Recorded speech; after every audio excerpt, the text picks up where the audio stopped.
गुडघेदुखी ज्या लोकांना आहे त्यांच्यासाठी इथं मी एक छोटीशी पद्धत शिकवणार आहे, त्याच्याने गुडघेदुखी घरच्या घरी कमी व्हायला मदत होऊ शकते।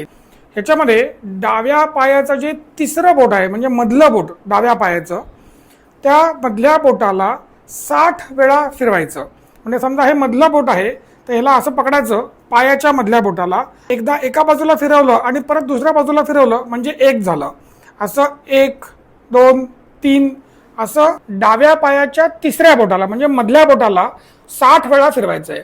हे दिवसातून 2दा 3दा 4दा सुद्धा करता येतं। ज्यांना गुडघेदुखी सिव्हिअर आहे, ज्यांचा गुडघ्याचं ऑपरेशन झालेलं नाही आणि ज्यांना हाडांची झीज किंवा गुडघ्याच्या गादीची झीज असं सांगितलेलं आहे रिपोर्टमध्ये, त्यांनी हे अवश्य करावं। हे दिवसातून 3दा 4दा केलं की जागेवरती आराम पडायला फायदा होतो। हे जे मी आत्ता तुम्हाला सांगितलं न्यूरोथेरपीच्या ट्रीटमेंटचा हा काही भाग आहे।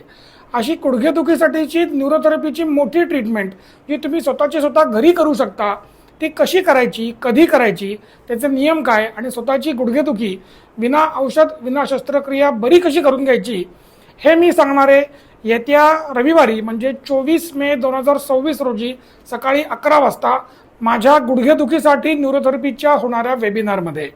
तुम्हाला जर का गुडघेदुखी असेल तर तुम्ही नक्कीच या वेबिनारसाठी रजिस्टर करा। 2 तासाच्या ह्या वेबिनारमध्ये फक्त 999 रुपये भरून तुम्ही सामील होऊ शकता।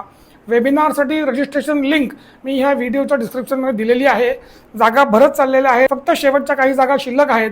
गुडघेदुखी जर का नैसर्गिकरित्या बरी करून घ्यायची असेल तर अवश्य या व्हिडिओच्या डिस्क्रिप्शनमध्ये दिलेल्या लिंकवरती क्लिक करा आणि रजिस्टर करा आणि आमच्या व्हॉट्सअप ग्रुपमध्ये सामील व्हा। भेटूयात 24 तारखेला सकाळी 11 वाजता।